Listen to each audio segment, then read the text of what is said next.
नमस्कार शेतकरी मित्रांनो, स्वागत आहे तुमचं माझ्या यूट्यूब चॅनलवर। आज आपण उभे आहोत आपल्या या गव्हाच्या प्लॉटवर। आपला हा 1 एकरचा गव्हाचा प्लॉट आहे। याची लागवड, याची पेरणी जर सांगायला झालं तर आता 8 नोव्हेंबरच्या रोजी आपण याला पेरलं होतं। 1 एकरच्या क्षेत्रामध्ये मी गहू लावला होता। वाणाचं जर सांगायला झालं मित्रांनो तर श्रीराम 303 या वाणाचा हा गहू आहे। तुम्ही याची वाढ बघू शकता। आज जर सांगायला झालं तर साधारणपणे 67-68 दिवस झालेले आहेत आणि आज स्प्रिंकलरच्या सहाय्याने आम्ही चौथं पाणी याला देतोय। अजून याला मी भोईदांडाने एकही पाणी दिलेलं नाही आहे। तुम्ही बघू शकता मित्रांनो, गव्हाची वाढ कशा प्रकारे झालेली आहे। ओंबीची साईज पूर्ण ओंब्या आलेल्या आहेत। गहू पूर्ण निसवलेला आहे। थोडासा दाट गव्हा असा पण थोडासा दाटच पाहिजे। तर एकरी 40 किलो मी याच्यामध्ये टाकलं होतं। तर कोणी 35 किलो टाकतं, कोणी 30 किलो टाकतं। मित्रांनो 40 किलो एकरी मी गहू टाकला होता। थोडासा दाटच गहू पाहिजे तर आपल्याला भरघोस उत्पन्न येतं। त्याच्यानंतर पाण्याचं नियोजन जर सांगायला गेलं तर मित्रांनो, भिजवण्याच्या आधी 2 दिवस आधी मी जमीन भिजवून घेतली होती। 6 तारखेला भिजवलं होतं। त्याच्यानंतर 8 तारखेला भिजवून मी गहू पेरला होता। त्याच्यानंतर 3 दिवसांनी परत स्प्रिंकलरच्या सहाय्याने पाणी सुरू केलं होतं। म्हणजे साधारणपणे 11 तारखेला पहिलं पाणी मी या गव्हाला दिलं होतं, 11 नोव्हेंबरला।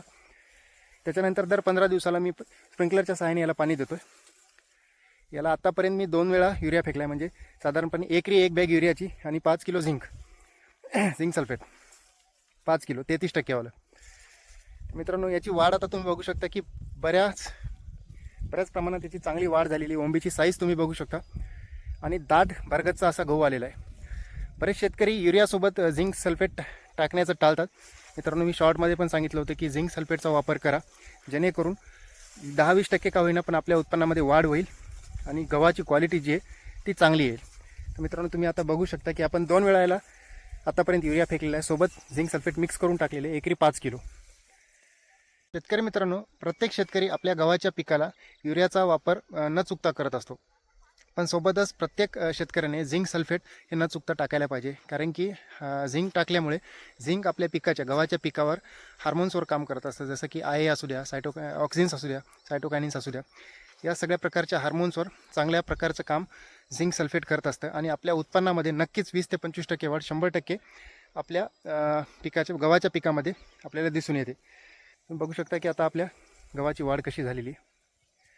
मित्रांनो तुम्ही पण कमेंट करून सांगा की तुमच्या गव्हाची वाढ आतापर्यंत कशी आहे आणि तुम्ही तुमच्या गव्हाला झिंक सल्फेट टाकता किंवा नाही टाकत। आतापर्यंत याला एकही फवारणी मित्रांनो केली नाही। सुरुवातीच्या काळामध्ये फक्त एक तणनाशक मी याला फवारलं होतं, थोडंसं तणकट झालं असल्या या कारणाने। त्याच्यानंतर अजून दुसरी कुठली फवारणी या गव्हाला मी केलेली नाही आहे। अजून साधारणपणे 2 वेळा पाणी याला द्यावं लागेल। आता हे चौथं पाणी स्प्रिंकलरच्या सहाय्याने आता सध्या आम्ही स्प्रिंकलर जोडतोय। त्याच्यानंतर एक शेवटचं पाणी फक्त याला भुईदांडाने आपल्याला द्यावं लागेल, कारण की शेवटचं पाणी जर आपण स्प्रिंकलरच्या सहाय्याने दिलं तर गहू पसरण्याची दाट शक्यता असते आणि गहू जर एकदा पसरला तर आपल्याला हार्वेस्टरनी काढायला थोडंसं परेशानी होते। म्हणून शेवटचं पाणी आपल्याला भुईदांडाने द्यायचं। मित्रांनो कमेंटमध्ये नक्की सांगा की आपल्या गव्हाची वाढ कशी आहे। श्रीराम 303 व्हिडिओ जर आवडला असेल मित्रांनो, लाईक करा, शेअर करा आणि चॅनलला सबस्क्राईब करा। जय शिवराय।